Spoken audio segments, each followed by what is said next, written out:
recent years, as we have been actively engaging in war, things the government used to do is now being done by private companies. Food, laundry, and housing were services provided within the military. Now we're in Iraq, you still need a lot of support mechanisms, and there's just not enough military infrastructure to do this. Private contractors come in and they fill the gap. Well, I saw contractors in Iraq doing anywhere from helping fix tanks, helicopter mechanics, pretty much any job that's in the military, there's a civilian contractor right there. There are over 100,000 private contractors working in Iraq, Kuwait, and the surrounding area. This war has been privatized to a greater extent than any other war in history. They're part of a multi-billion-dollar industry fueled by your tax dollars, an industry very much in need by the U.S. military. 40 cents out of every dollar Congress controls now goes to contractors. There's more than 20,000 private military on the ground. You have the second largest armed force in Iraq are private security. They outscale the Brits or any other nation. Blackwater is one of the largest and most conspicuous security firms in Iraq, with about 300 employees there. Blackwater is staffed largely by retired U.S. military, including former members of the Special Forces. Scotty was told that he would be doing security for Paul Bremer, the ambassador, that he would just go everywhere Paul Bremer went, and there would be usually like 3 8-hour shifts. And that was fine with Scotty, because he didn't go over there to hurt anyone. He was there to protect people. Watch out now. I don't want you to get underneath me when I'm climbing. You might get hurt. Hey, Kelsey. He just had an incredible way with sports. Even as a small child, he was the best swimmer on the swim team. He was amazing. First time he ran away from home, I think he was 6 months old, and somehow he'd gotten the front door open and he was in his walker. And I'm getting ready for work and he's hauling tail down this hill, heading for the playground. And it just totally stunned me. And he was like that for the rest of his life. He was always running. Scotty went into the Navy on his 17th birthday. He loved being a SEAL. Oh, what's this falling down? As far as Scotty going to Iraq, he chose Blackwater because they had a 2-month contract. And Scotty wasn't going to have to be away from his kids very long. He needed to make some money.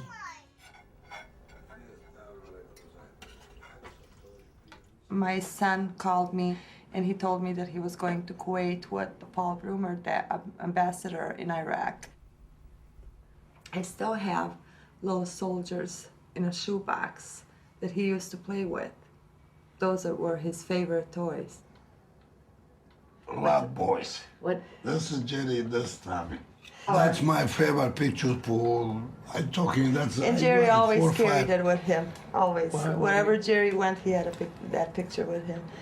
That was my Jerry.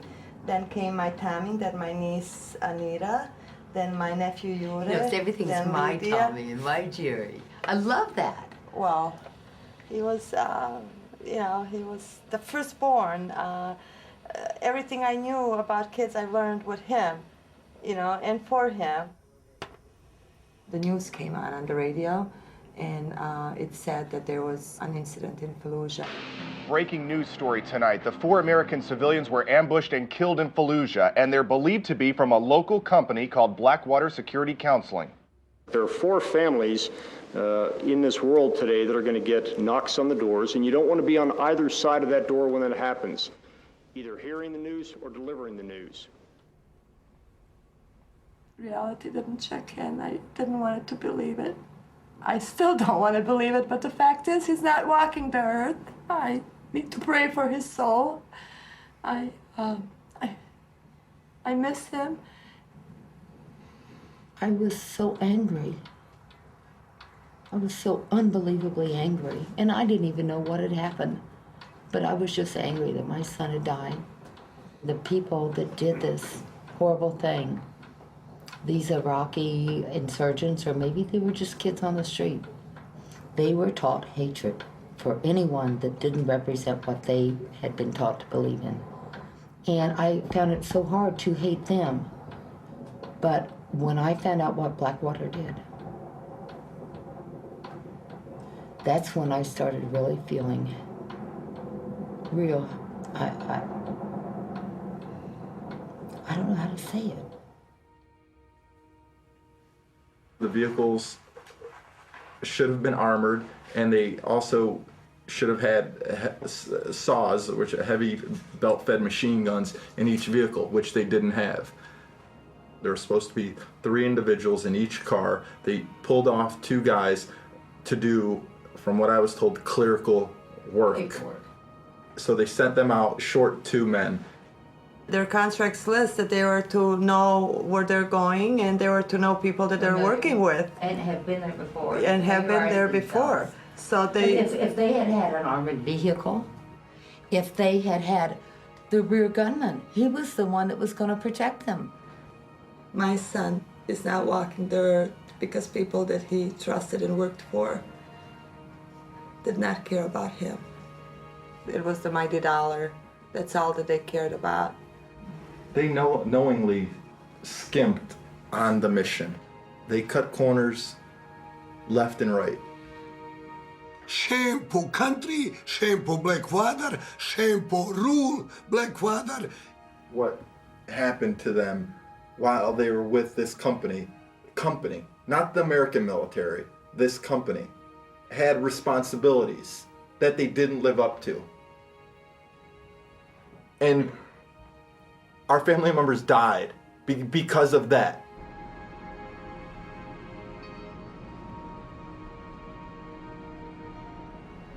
The most dangerous city on earth. No rear gunner, no armored vehicles, not even a map. That's, to me, negligent homicide.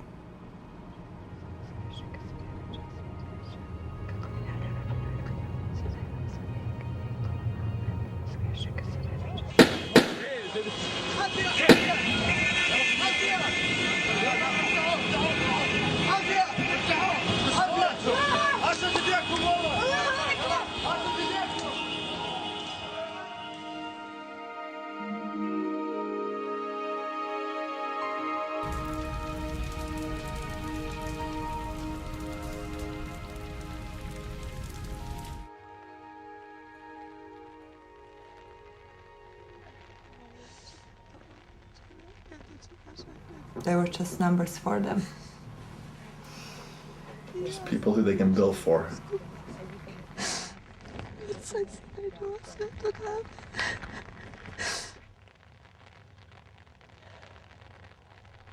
This is a situation that was on the front page of the news, that was leading various network broadcasts for several days, and how that company manages that challenge will really dictate the future of that company. The first focus has to be for any company that finds itself in the type of crisis that Blackwater found itself in is, what do we need to do to preserve the financial business future of this company? This is a company whose success, economic success, is completely contingent upon funding from the US government. Within the first 24 hours, Blackwater hired a DC lobbying firm called Alexander Strategies Group. ASG is one of those small handful of firms in 2004 that was part of the Republican conservative club. Blackwater itself, in particular its CEO and founder, Eric Prince, has long-standing ties to the conservative movement, particularly on the Christian Coalition side, had been very generous with his campaign contributions over the years. He and his family contributed over $2 million to Republican candidates and the Republican Party. Hey guys, I really don't want to talk to you, okay? Thank you. Well, I'll ask you some questions about your men in Fallujah. What happened there, sir? Fallujah happens the last day of March. Within 24 or 48 hours after that, they're literally on the Hill meeting with some of the most powerful members of Congress who really were going to dictate what was going to happen to this company in terms of its funding. They went to John Warner, who was the chair of the Armed Services Committee on the Senate side.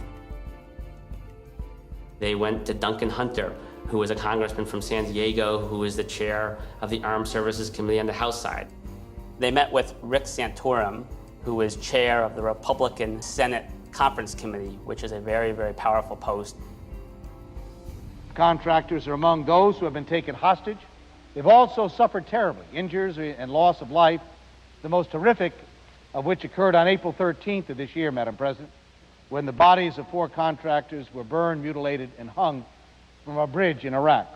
Should we step up and try and do something about that problem? We will have to have very vigorous opposition to this amendment as it is presently drawn. The Blackwater strategy worked very, very well. They went to Washington, they stopped any investigations from taking place, and at the end of the day, as a result of their action, they were able to protect their business. They went out and they retained former high-ranking government officials.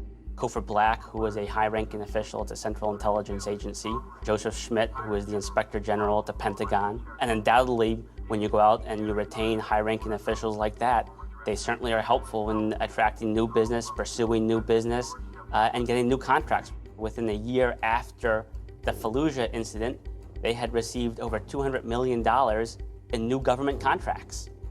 People in Washington who leave government and go to work in lucrative jobs for defense industry, they have connections.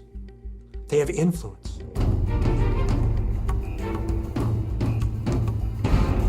Business boomed. They've just built a brand new headquarters. That's a big expansion.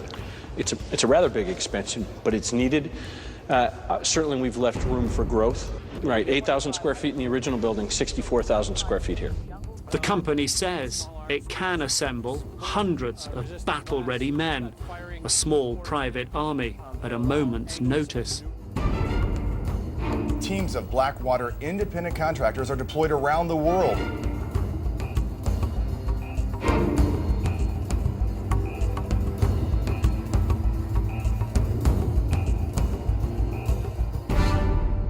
Instead of mourning my son's death and the other 3 men, they go and they profiteer off of it.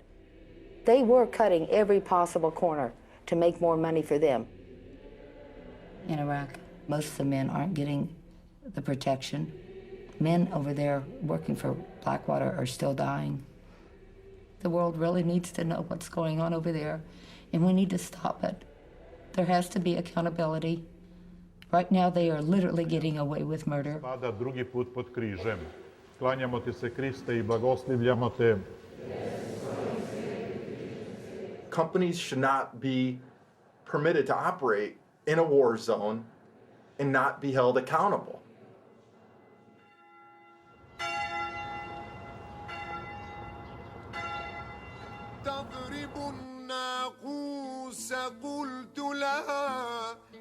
من علم الخوف ضربا بالنواقيس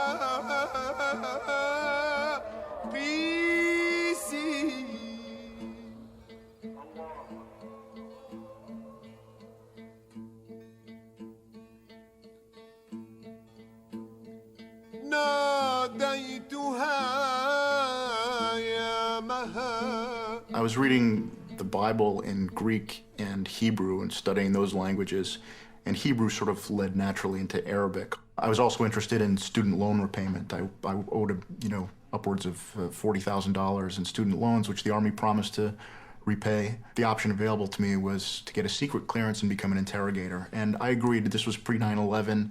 I didn't really expect I'd have to interrogate someone, or imagined if I did, it would have been in a conventional war where things would have been very different.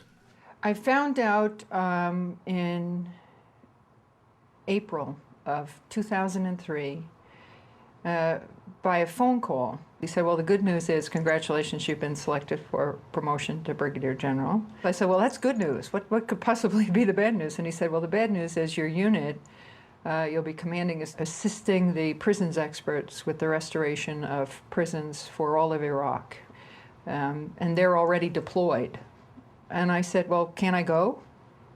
And there was just a second of silence on the other end of the telephone, and he said, you want to go? I received a telephone call from a Mr. Saleh. He said, can you help me? He said, the Americans took my money, and they hurt me very bad. and I just came from Abu Ghraib. He told me of one incident where he was stripped nude, and they tied a rope to his penis with 7 or 8 other men, and then they would, these were American personnel, he's telling me, and they would push one man, and all of them would fall, and they'd be joking and laughing and mocking him. I would ask him, who was doing this to you, Mr. Saleh? And he would say, well, there were 2 types of people. One was dressed some type of military personnel wearing the army. And then the other type would be in civilian clothing. I go, what do you mean civilian clothing? He goes, like normal pants, like any normal pants and a normal shirt. So that's the first time when it struck me that there's another element being involved here in Abu Ghraib, another type of person there. كان يوم أحد. يوم الاثنين كانت حالة من الفوضى ومن الإجراءات الأمنية الشديدة. يوم الثلاثاء اللي هو يوم اعتقالي ذهبت إلى عملي، مو عملي أنا، يعني كنا في موقع عمل في منطقة الحصوة، فأني أعمل في مجال الكهرباء. تم نقلي إلى سجن أبو غريب في بداية عام 2004 باليوم الأول من الشهر الأول لعام 2004. كان أكو شخص مدني واقف بيتأمر، يعني ياخذون أوامرهم من عنده اللي هم الشركات الأمنية. أدخلوني إلى الزنزانة، كبلوني، وتم خلع ملابسي بالقوة. يعني أسلوب من أساليبهم أنه الأذى التناسلي للرجل يلفون عليه حبل ويجروه هيك مثل عملية الخنق. شنو الغاية من عندها؟ شنو هاي الأبرة تضربون إياها اللي أنا هسه حاليا حتى أطفال مدى يصيرون أدي؟ شنو الداعي لأنه الجيش يستعين بشركات أمنية مدنية للتحقيق مع معتقلين؟ بس أنا أقول لك هاي الشركتين مؤكدة، شركة تايتن وشركة CI. When I saw the photographs for the first time, and I said to the commander of the Criminal Investigation Division, who was showing them to me, I said, why are the translators around the prisoners? Why are the translators in the cell block? And he said, ma'am, those aren't translators, those are khaki interrogators. Khaki was hired by the Department of Interior out of a little town in Arizona called Sierra Vista, and they were hired to do database work. And that contract, which was sort of a blanket contract that allowed them to do a whole bunch of different things, was used to do interrogation in Abu Ghraib. So what ostensibly was a contract to do clerical work or IT work turned out to be getting information not from a computer but from human beings in a notorious prison in Iraq. At the time of the scandals in the spring of 2004, roughly 50% of the interrogators were private contractors. This amendment, Madam President, attempts to address what I believe is a very legitimate and serious concern that have come to light in recent days with respect to the use of, or misuse of contractors in the treatment of detainees in Iraq. Quite simply, Madam President, this amendment would prohibit the use of contractors in interrogations of prisoners and in offensive military operations. It just seems to me abundantly clear that we cannot hire private contractors to perform a function as inherently governmental, inherently sensitive, indeed inherently explosive, and for which there must be accountability, as is the interrogation of prisoners. Corporations exist to make a profit, and when they're hired to do jobs, whether it's the provision of water or the interrogation of prisoners, their job is to get as much work as possible, make as much profit as possible. Now that doesn't work in the field of intelligence, period. You do not put personnel who do not have allegiance and 100% loyalty to America, you do not put them in sensitive key government activities like military intelligence gathering. It creates a conflict too because we were uncertain, we knew what our chain of command was. That was very clear and we were forced to memorize it and follow it. But what's the khaki chain of command?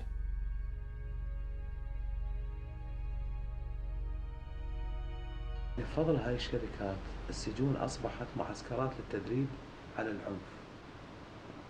وفوجئت بالاعتقال، وبالفعل بعد يومين نقلت إلى سجن أبو غريب، ورفع الكيس من رأسي ووجدت نفسي أمام مجموعة عسكر مجندين يعني من دول المحققين عرفنا فيما بعد، مجموعة حوالي 8 أو 10 وولون علي يضعون البندقية بأماكن حساسة بالجسم، وبالإضافة إلى الضرب، وكنت أسمع به استغاثات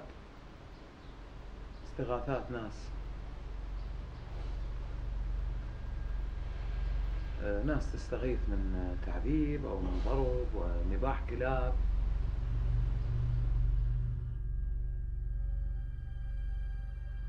There was a wink and a nod approach. We have these rules, you're going to follow them, but we're not going to spend that much time making sure that you're going to follow them. And if I don't know about what's going on, then I can, have plausible deniability. The contractor is safely in an office in the United States somewhere, so no direct supervision. And to just simply say, well, I guess they got out of control. I don't know where they were taking their instructions from. It seems to excuse all of them. I have reproduced an excerpt from the job posting as it was reprinted in the Washington Post on May 10th on the poster here behind me. And let me read it for you. It says, under minimal supervision, will assist, and goes on. Key words, under minimal supervision.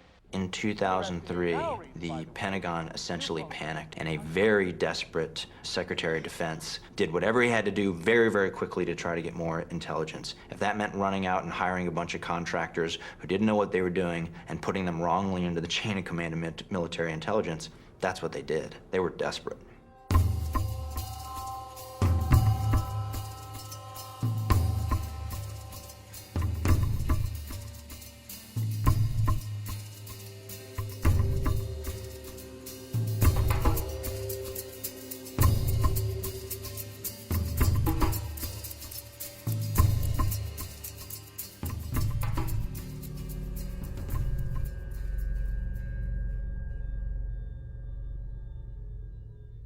The contracting business in Iraq is very, very lucrative.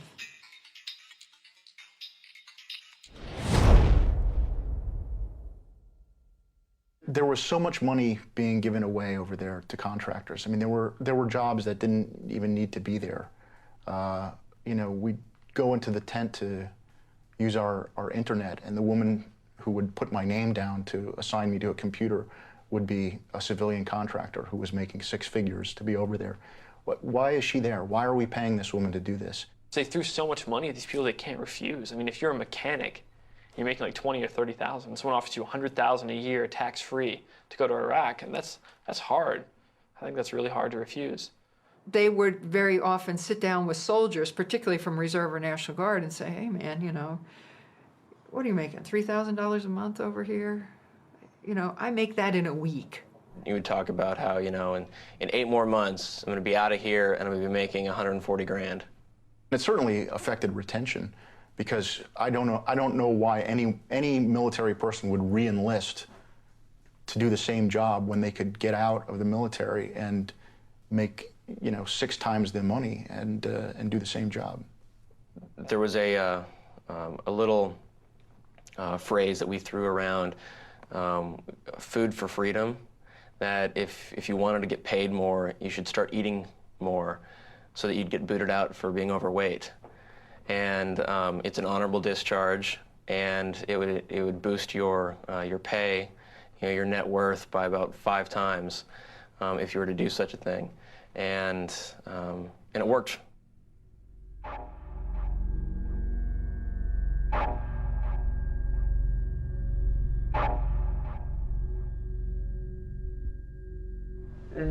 جو علينا الامريكان بال11:30 بالليل، واخذوني انا وابني، فابني دا يقول لهم هذه امي، فاجا الامريكي جرني من ايدي حال قال لي جو سكو هيك حال صح، فقال لي اعترفي، اذا متى اعترفين على الارهابيين اللي وياك راح اوديك بمكان يعتدون عليك ويلعبون بيش طوب الامريكان، فاحسن لك احكي انت وابنك.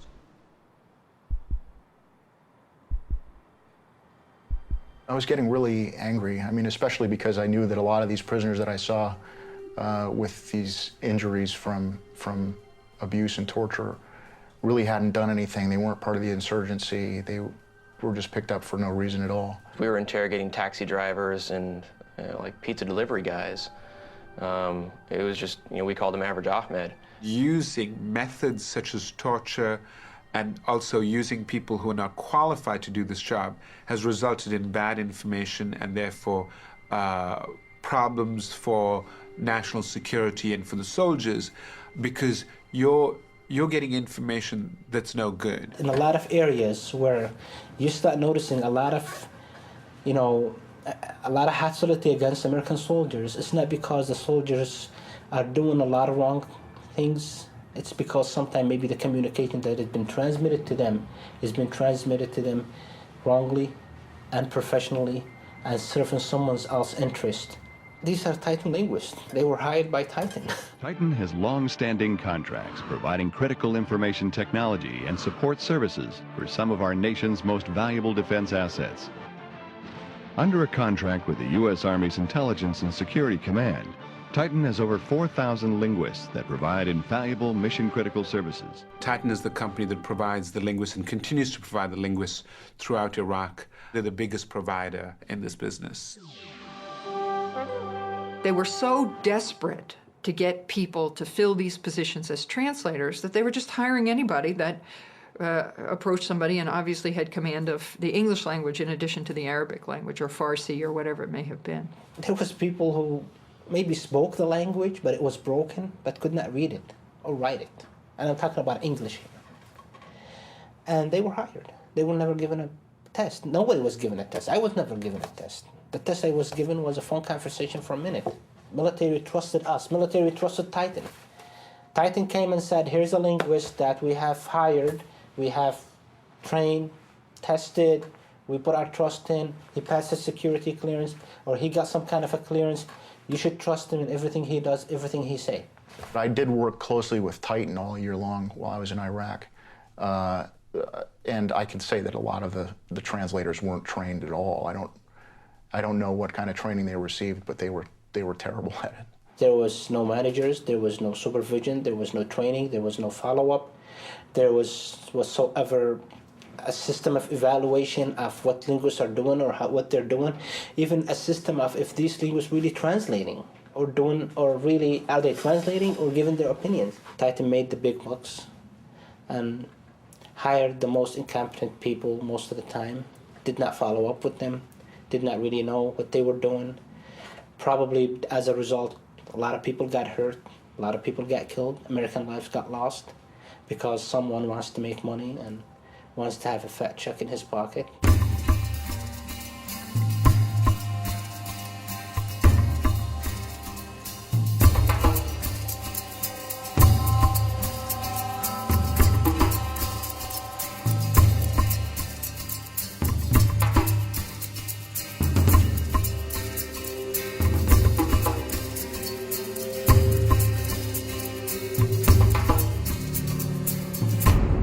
Here you have the MPs who engaged and participated in horrific conduct are being held accountable for their actions. Why aren't the U.S. contractors, the civilian corporate personnel, why aren't they being held accountable for their actions?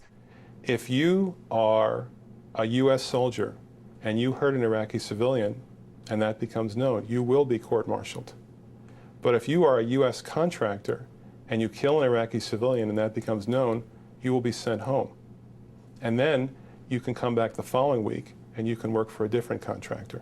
So here we have the two ringleaders of abuse at Abu Ghraib very explicitly saying, in many cases, what was happening was they were being ordered to abuse these detainees by civilian contractors. These guys are in prison for 18 years total between the two of them, and there's no contractors in prison. My question is in regards to private military contractors. The Uniform Code of Military Justice does not apply to these contractors in Iraq.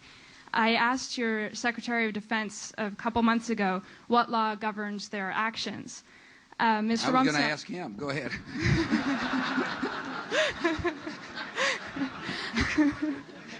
Help. Well, I was going to pick up the phone and say, Mr. Secretary, I got an interesting question. This is what delegation, I don't mean to be dodging the question, although it's kind of convenient in this case, but never. I really will. I'm going to call the secretary and say, you brought up a very valid question, and what are we doing about it? That's how I work. Thanks. Yes, ma'am. Are any of these allegations being investigated? My recollection is, and I think it's okay to say this, is that the investigations are ongoing. Yes, sir. And that time will tell. Somehow these contractors have leveraged power in Washington, and the government feels like they want to protect these people. They want to protect the security of these contracts, and they want to protect them from prosecution. Most of the managers and most of the people we dealt with working for Titan were ex-military officers, high-ranking officers. All major military contractors have a board of directors and a senior management that is composed of senior retired military personnel. And this allows them to be able to go get contracts.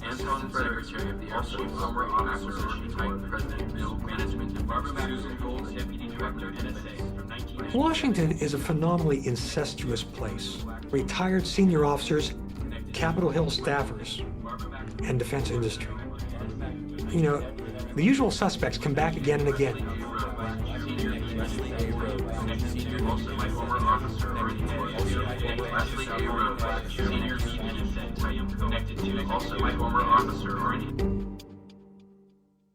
Top recipients of money from Halliburton, Titan, Cockey, and Blackwater are the two chairmen of the committees in Congress and the House of Representatives that oversee military matters and spending. The major corporations, these cartel and monopoly corporations, they've figured out how to legally buy influence.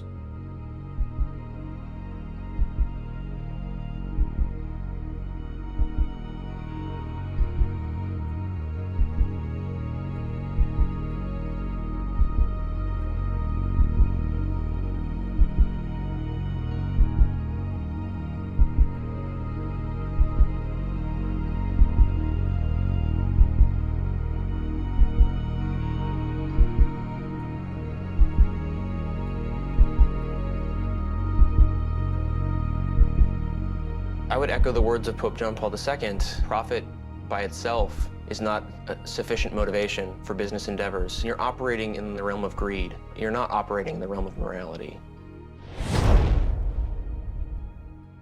I went to Iraq and came back. What was so heartbreaking was that I found that we weren't always the good guys, and it was very disillusioning for me. Because I'd grown up with this dream of America, what America was. And when I saw that dream at Abu Ghraib and what it had become, I felt heartbroken. I felt like I didn't know what it was to be an American because I saw what I had thought America was, destroyed and disgraced.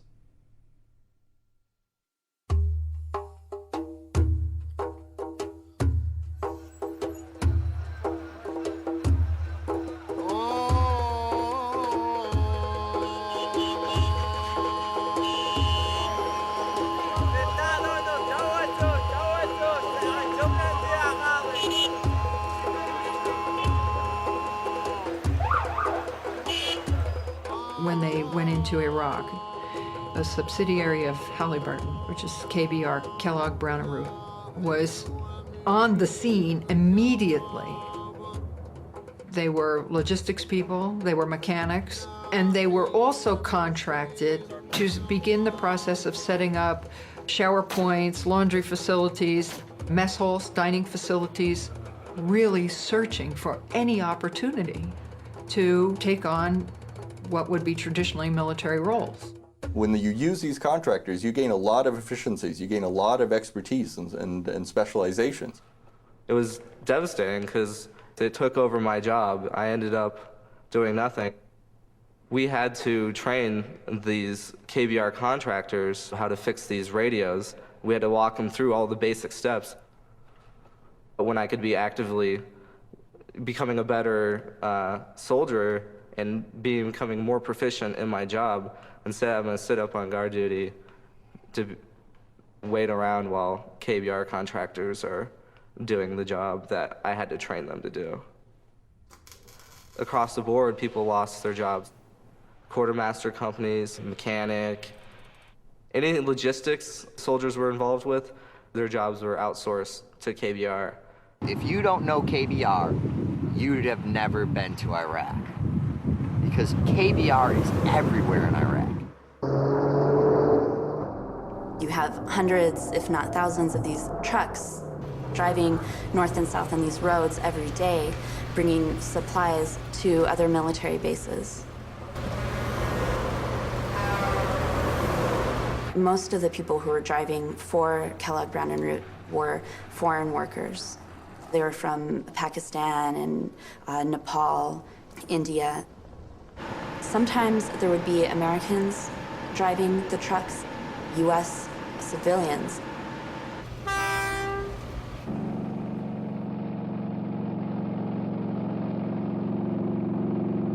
I heard about the job through another truck driver friend in Calexico, California. We were sitting there waiting for a load, and he told me this was his last load and he was going overseas. From there, you know, I sent my resume in. I thought I was really going to be doing a lot of reconstruction in Iraq as far as, well, I could see me hauling fuel maybe to a place that had loaders and dozers, you know. We never went to go be in a battle or fight a fight. We went to take care of our families and make some money to reconstruct Iraq.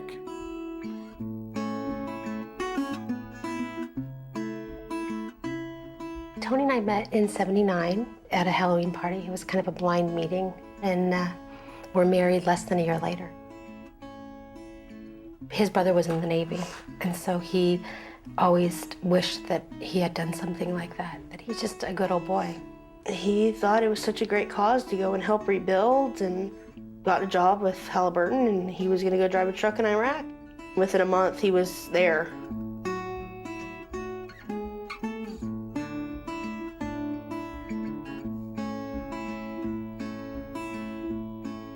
I was 15 when I met Steve, first time. A good friend of ours introduced us at a fair they had, and we hit it off. He got out of the fiberglass business in Michigan and eventually ended up truck driving.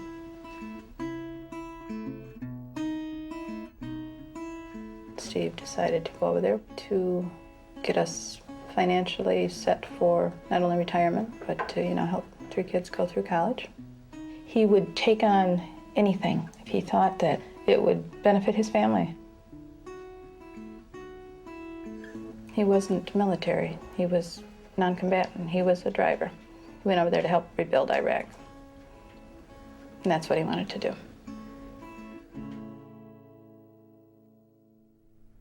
When I woke up early that morning, it was about, I'd say about 4:30 a.m. We had to be out by our trucks by 7 a.m. And we already knew what we were going on our mission. We were told at 7 p.m. the night before, on the 8th of April. The first things we do was very normal. It was just routine behaviors. Just go ahead and do a pre-check. Go ahead and preventive maintenance and check your oil and check your air in your tires and your fuel tank. And the soldier that was sketching a map with his boot in the gravel next to his vehicle, well, some of us saw part of it and some of us didn't. Well, nobody ever told us why. Nobody told us what was going on, and they said the roads are red, and I wasn't sure what red meant. We left the post nearing 11 o'clock, 10:40, 11 o'clock in the morning in there somewhere, and headed on our way to Baghdad. We were going down the road, and we got pretty close to I believe the Abu Ghraib prison, and all of a sudden there's no traffic. And right about then, I mean, bullets came from everywhere. It sounded like we were in a hailstorm. It was like when you were a kid and we used to make popcorn in a pressure cooker.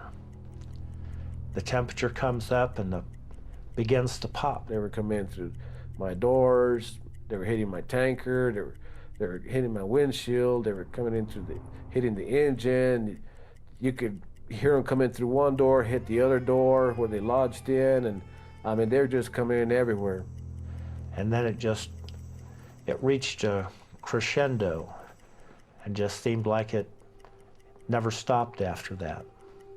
And then I could hear the men crying on the radio, yelling out for help. I'm burning, help me, please don't let me die in Iraq. Truck behind me, that his trailer caught fire and he overturned and was trapped inside the truck and burned up.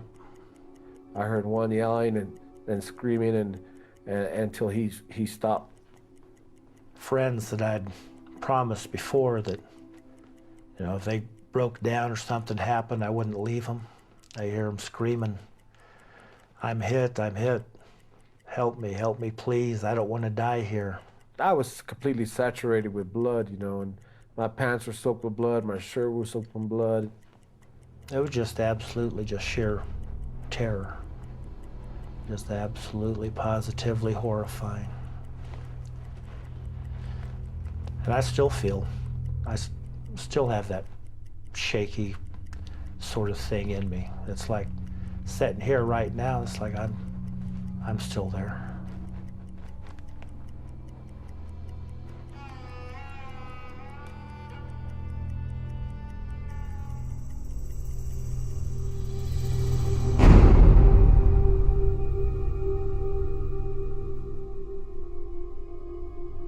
The mutilated bodies of 4 people were found west of Baghdad, near an area where a U.S. fuel convoy was attacked on Friday. After that attack, 7 Americans were reported missing, including contractors working for Halliburton, a company that supplies fuel and other supplies to U.S. troops.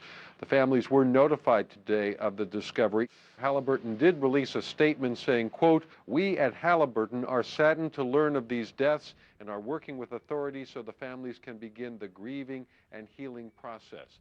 2 U.S. soldiers are missing, and also Thomas Hamill from Macon, Mississippi, an American contractor with Halliburton.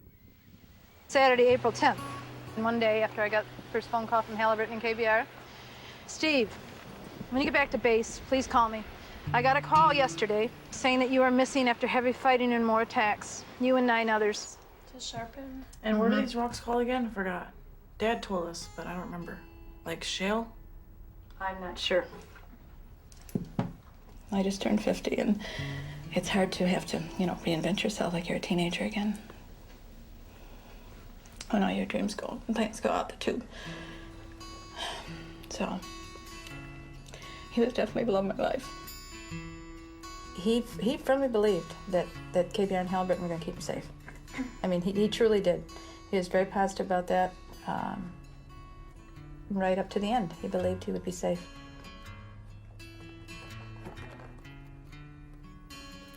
He wasn't much of a writer, that's for sure. His journal's empty.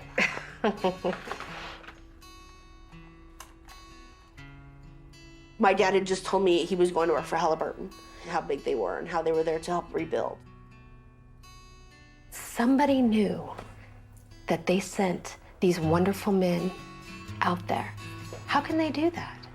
These men went to do the right thing. So, bottom line, they were totally taken advantage of. I trusted the company. I trusted them. This is a Fortune 500 company. I just don't believe they would send me down a road that was closed or was going to have hostile activity for sure.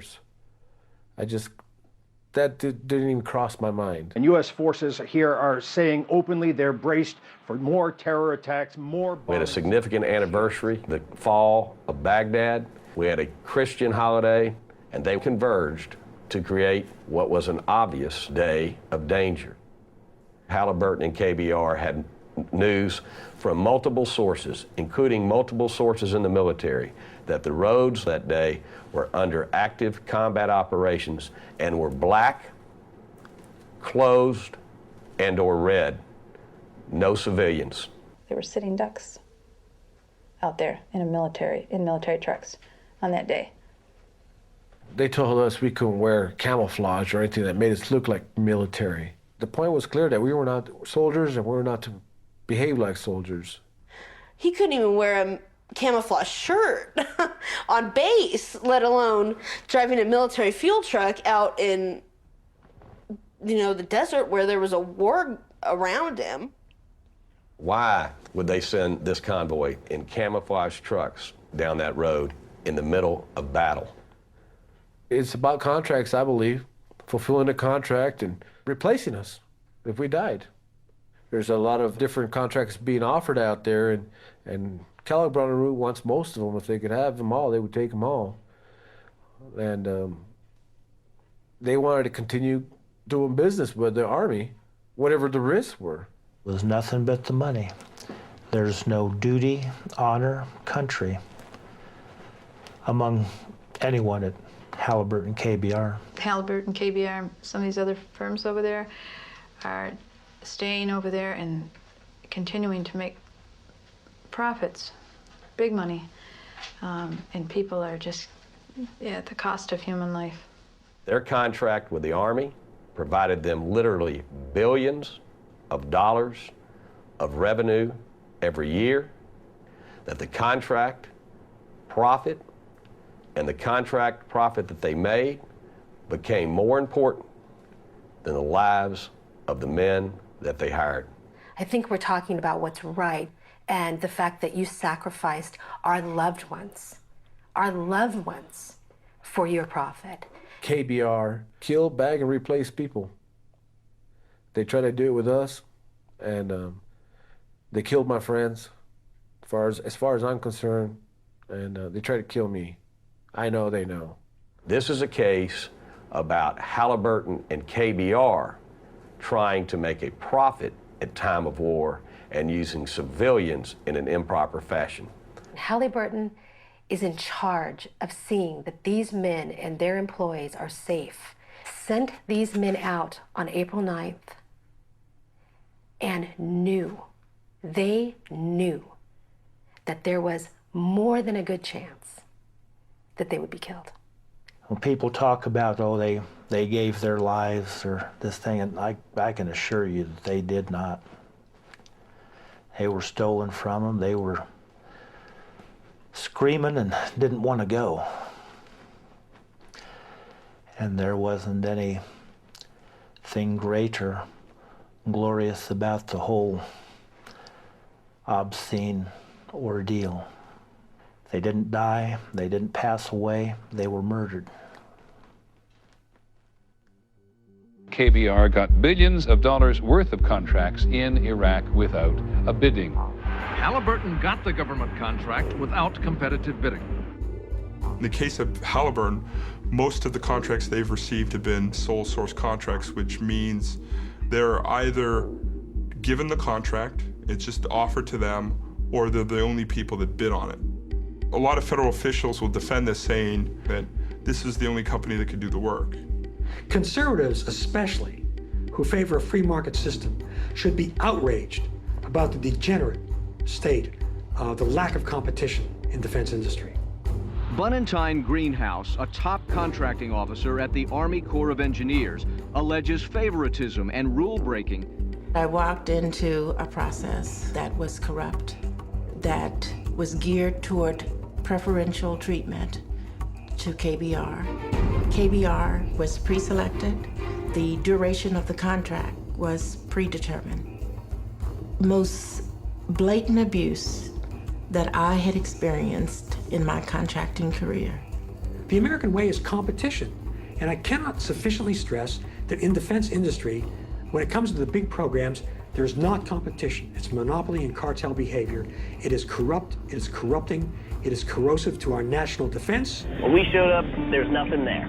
Our customer is a private coming off patrol who wants midnight chow, and we're there for him. We're doing stuff that you'll never read about in the papers. Everyone had to make a big adjustment over there. I helped with that. We got 80,000 troops out of the sand in 3 months. It was awesome. I'm Ian Dolan. Angela Stevens. Kirk Hansen. My name is Jay Patterson, and I'm proud to work for Halliburton. My name's Ben Carter, and within the first week of being in Iraq, I knew that that wasn't going to be the company that I wanted to be with. Halliburton was hired to provide clean, safe cooking, cleaning shower water for the military. One of Halliburton's employees saw something wiggling in the water in his toilet bowl. So I went and tested the water in our water storage tanks. There was no chlorine in them, none. The water we showered in every single day was extremely contaminated. And when I talk about contaminated water, I'm saying malaria, typhus, giardia, cryptosporidium. I mean, the list is really, really long. Halliburton is accused by its own employees of exposing troops to contaminated water in Iraq. When I tried to notify the troops that they may be exposed to a serious health risk, I was told that the military was none of my concern. They were only concerned with making their profit and didn't care how it may affect the troops. Of the 67 water treatment plants that Halliburton run, 63 of them weren't providing safe water. And the Marines are showering in it every single day.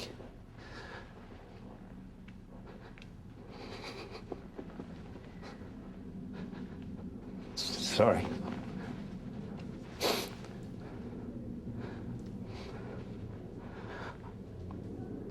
I was there to help them.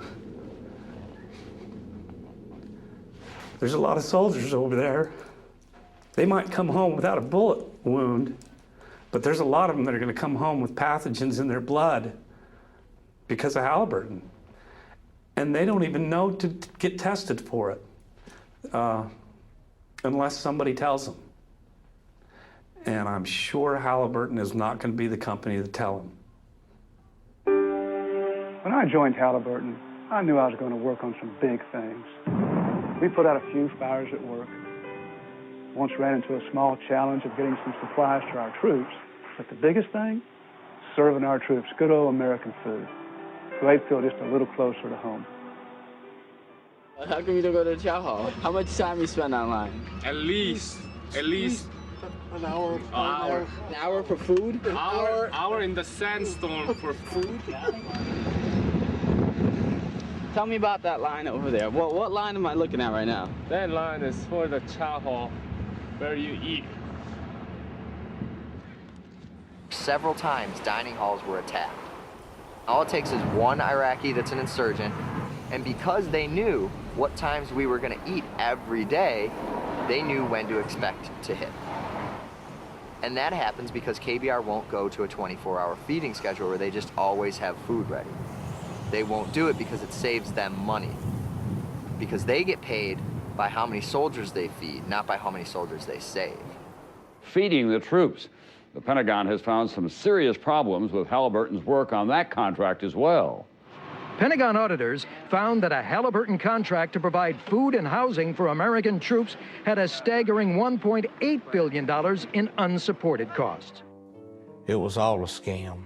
Halliburton was charging $45 for a six-pack can of like Coke or Pepsi that they give us and the military free in the mess hall. Now, these sodas were made right there in the desert. It's not as if they were brought over from the United States. These sodas were made with Arabic wraps, you know, Coca-Cola, Pepsi-Cola, whatever, right there in the desert. So it's not as if they had an exorbitant transportation rate. They had the little mobile units that we had to put our clothes in, like a net duffel bag. Halliburton charged the government $100 for every bag of clothes they washed. Whenever we got our laundry back, it felt worse than when we turned it in. Everything was still grimy. I stopped taking my laundry into KBR, and instead, I was washing it in the sink. And I was told by my chain of command that I was not allowed to wash my laundry on my own. I had to take it to KBR to have it washed, even though we all knew that they were doing a horrible job because they get $99 a bag for a bag of laundry that I could do at home for $3. A legal way of stealing from the government or taxpayers' money. The Pentagon audit released last night that found the company is overcharging taxpayers. Halliburton Company billed taxpayers for its contract work in Iraq. It is your money that's being used. These contracts are managed under a system called cost plus, which is the opposite of trying to save money. It guarantees that everything that you buy will be paid back and reimbursed if it's seen as justified, and you'll be given a profit in addition. A cost-plus arrangement that critics say leaves little incentive to save. The more taxpayer dollars Halliburton spends, the more Halliburton makes. Cost plus encourages you to run up the cost of a program because you are going to get a percentage of the end result. And so there's no incentive to stay at Motel 6. Stay at the Ritz-Carlton in Qatar, folks. The place that they chose for orientation in Kuwait was a huge resort set right on the ocean. Had, I think, 3 swimming pools. So it was better than the Wyndham in Texas or the Ritz. It was fancied up. Marble floors, mahogany woodwork. It was just beautiful. They had sea-doos, jet skis they could use. You could go and rent wave runners and go out and play in the water. We were renting wave runners, and we got paid by the hour to do it. I was told this: don't question it, enjoy it. Several government agencies are currently investigating if Halliburton overcharged for work already completed in Iraq. They had 5-star meals catered in every day. It was so lavish. Rows of vegetable platters, beef platters, fish platters. It's a cost-plus contract. KBR looked at it, the more money we spend, that's the more money we get in our pockets. We had it made over there compared to the military. I mean, those guys were living in tents, and we had air-conditioned private hooches. The tents that we were staying in were completely moldy, and everybody was getting sick with respiratory infections. They're getting paid millions of dollars. Why can't they even give us a tent that doesn't make us sick to live in it? The soldiers are sleeping on these little cots out in the middle of the desert, while these KBR executives are driving these $40,000 vehicles. They and their secretaries are driving at least a $30,000 to $40,000 vehicle. This secretary lives in this complex, eats her meals in this complex, has her laundry delivered to her, has no reason to go anywhere at any time, but has a brand new top-of-the-line Ford or Chevy pickup with everything imaginable on it that you could put on it. Chrome rims and leather interior and CD players and all these extra amenities that, you don't really need in wartime. Why do they need an H2 Hummer? Why do they have Cadillac Escalades in Iraq for Halliburton managers? What is the purpose? One invoice that I saw was for about $7,000 for 1 month for a SUV on a lease. It was a 3-year contract. Comes up to roughly $250,000. A vehicle that you and I could purchase at the local dealership for probably top of the line $45,000. And the taxpayer paid $250,000 and never did own the vehicle.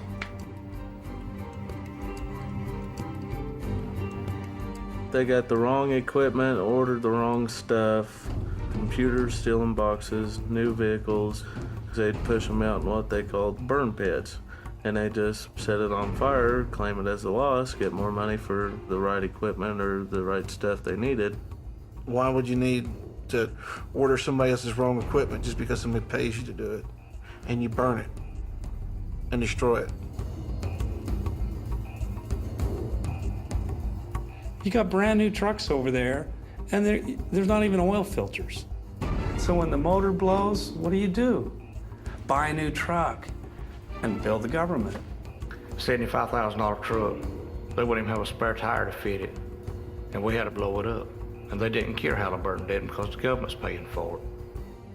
We knew that every day that a vehicle broke down, we would have to destroy it. And these are maybe $80,000 vehicles, maybe $100,000. They're expensive trucks. We're burning fuel in front of Iraqi people. We're not really doing anything to help, and we just have to follow the orders. As a truck driver in the mail department, they'd send me to these cams with 1 bag of mail. That's risking my life just to deliver 1 bag of mail. Escort entire convoys where every flatbed truck was empty. The allegations come from 12 truckers complaining that the company was wasting government money by running empty trucks on the convoys and billing the government for them. And it seems senseless to travel up and down the road and taking a chance of losing your life when there wasn't no purpose in it. When you went up empty and you come back empty. The allegation. I went to make a better life for my family. I always have a roof over their head and not have to worry about where their next meal's coming from. It wasn't that fun with him gone.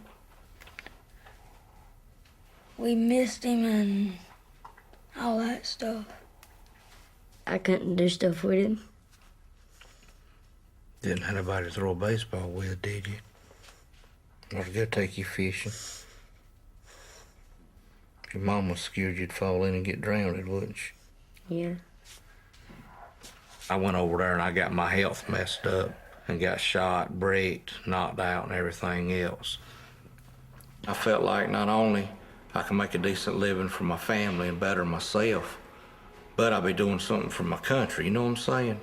I'm supplying the military and these guys where they can eat and help fight when we have to. But then, you know, you're looking and you're going up and down the road empty. Halliburton's charging the government for every camp they go by. And your buddy's getting killed for no cause at all. Not even as much as a Band-Aid on the truck. That's how Halliburton was making their killing, making their money. Is a legal way of stealing from the American citizen and the military. Halliburton is accused of hundreds of millions of dollars in improper charges. Pentagon auditors have found potential overcharges of $61 million. Now the numbers are apparently even larger than previously thought. Halliburton's unreasonable and unsupported bills exceed $1 billion. If anybody's overcharging the government, we expect them to repay that money. It's been proven so many times that Halliburton has overbilled them. And then the Pentagon still pays them anyway. I don't know who it is that is protecting Halliburton. I don't understand why the military would protect them. If you look at their board of directors, they've got contacts in the State Department, contacts in the military. People who work for Halliburton once worked for the military. When you hire top Pentagon officials, when the vice president is your former CEO, you're going to get the access that other people don't. It is reportedly not a coincidence that Vice President Dick Cheney's old company got a huge contract to help rebuild Iraq. Time magazine said it has gotten a hold of a Pentagon email saying Cheney's office coordinated Halliburton's multi-billion-dollar deal. All the revelations came out about Halliburton getting all these fancy no-bid contracts. There was not a single hearing in the Congress, House or Senate, about the mysterious bidding processes around Iraq and Halliburton. That's ridiculous. The oversight responsibility belongs to the United States Congress. It belongs here, and it's not happening here. The Senate should spend a little less time advertising allegations of wrongdoing and spend more time talking about what is going right. If anybody believes that the contracts handed to Halliburton for Iraq weren't, the moral equivalent of insider trading, man, I've got an ocean in the middle of Kansas I'd like to take you surfing on. It's just phenomenal. I mean, of course they were insider deals. Of course it was payback for old friends and political supporters and campaign contributors. They're very strategic in how they allocate their political contributions. You'll see most of their money going to the committees that oversee military matters and funding for it.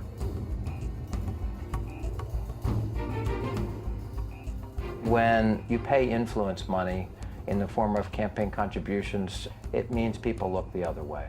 The U.S. Army announced today it signed a new contract with a unit of the huge contracting firm Halliburton. The military fights for the guy next to you or the guy in the next foxhole who you've trained with, slept with, ate with, spent all your time living with and working with. From the corporate side, it's a question of where's the next contract coming from? Halliburton's stock has quadrupled in value since the war began, and taxpayers are being ripped off. The people in charge say we want to give to contractors because they can do it cheaper. Well, lo and behold, the evidence is now coming in and it isn't cheaper, and we're not actually getting what we're paying for.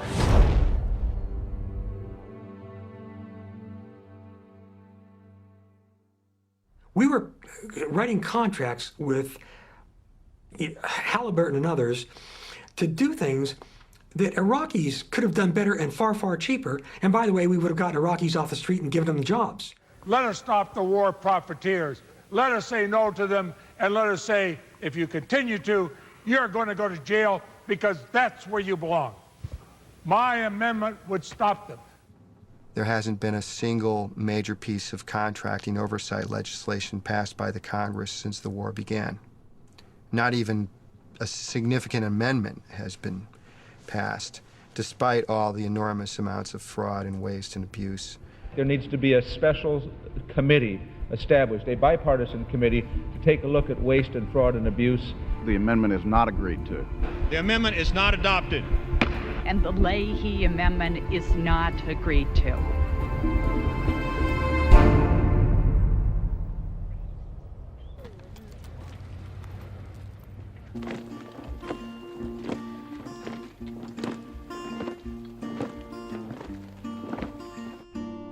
If I had the heads of Khaki, of Titan, of KBR, let's say, what would Thomas Jefferson have to say if he saw the level of profit that had been included in war fighting? What would Benjamin Franklin say? The government of the people, by the people, and for the people is really of, by, and for the companies that are getting the contracts. And that is not the American people. Raytheon, Parsons, and DHB are not America as I know it. Their greed goes against our grain. We have more and more money that are going out to these companies and less people watching the federal piggy bank.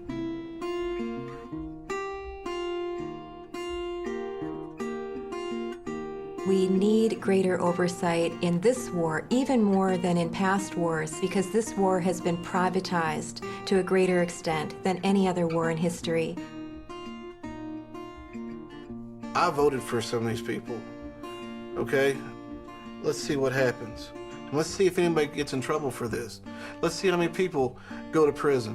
Let's see who loses a contract over this. I know we have a battle ahead from Lockheed Martin to Dynacorp and Bechtel. The profiteers are not going to easily transform into patriots. The people who have the money, the people who are making a profit, have a lot of power and a lot of money and a lot of influence. And so I think it will really take something big, a big movement here in the United States. You know, I love my country. I'd stand behind it. I'm concerned now in a way probably that I've never been concerned before because I don't like what I'm seeing. America's become a powder keg, I think, and it's just waiting for match. This Iraqi movement, how are you going to win the hearts and minds of these people if they see you cheating your own people, if all this stuff is just for the money?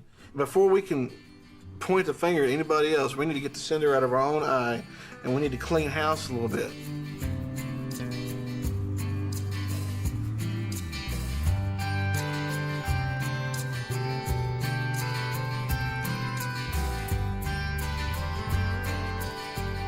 I think the world really needs to know what's going on over there. There has to be accountability, and we need to stop it. I'm a patriot. I love our country, and I want our country to survive. And the survival of our country depends on us taking it back.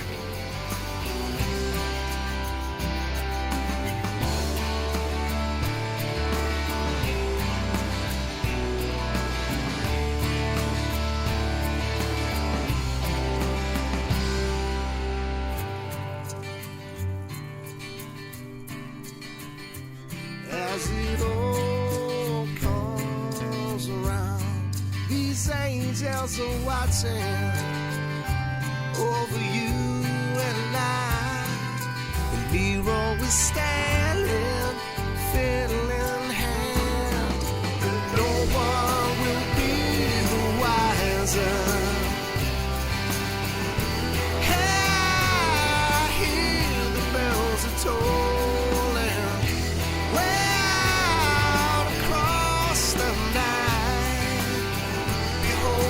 these twisted lines are drawn in the sand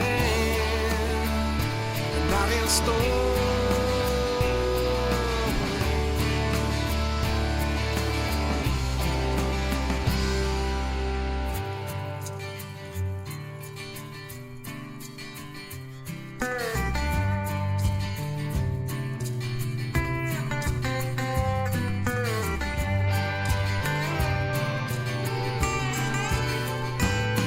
The sun goes down, a glimmer of redemption lifts across the sky. Heed not these merchants and thieves who would deceive, for this mountain will crumble into the sea. Hey, I hear the bells are tolling. Well, the night, behold these twisted lines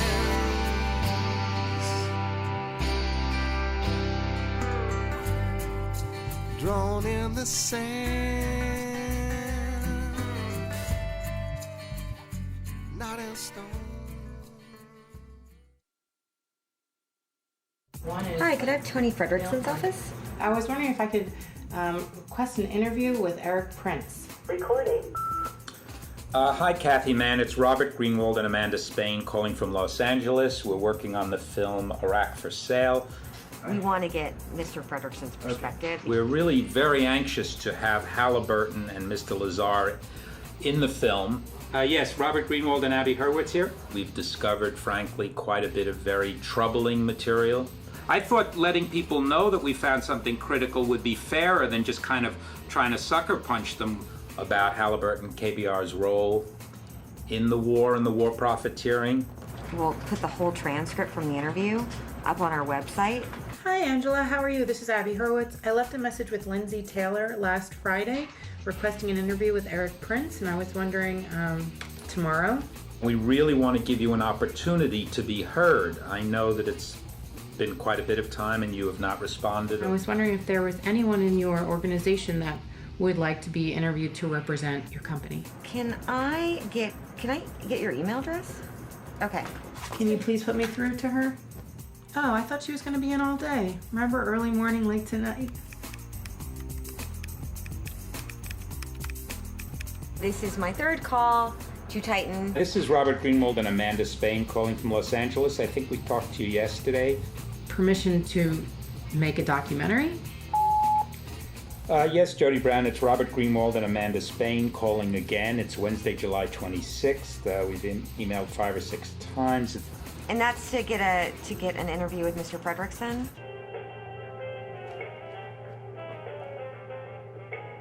I put in a request to have an interview with Eric Prince.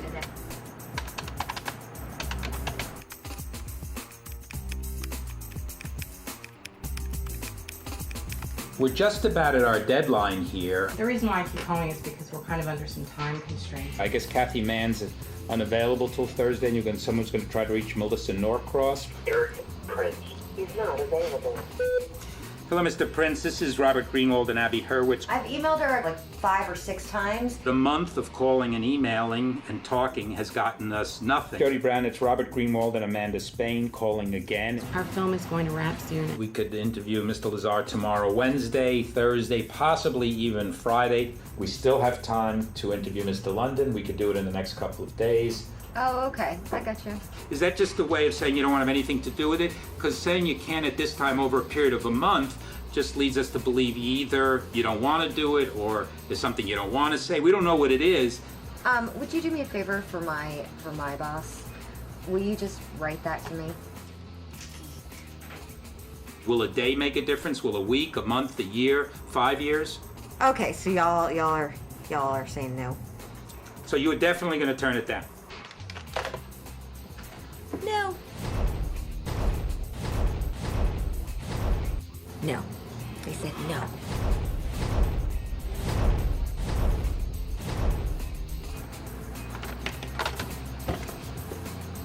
That's it.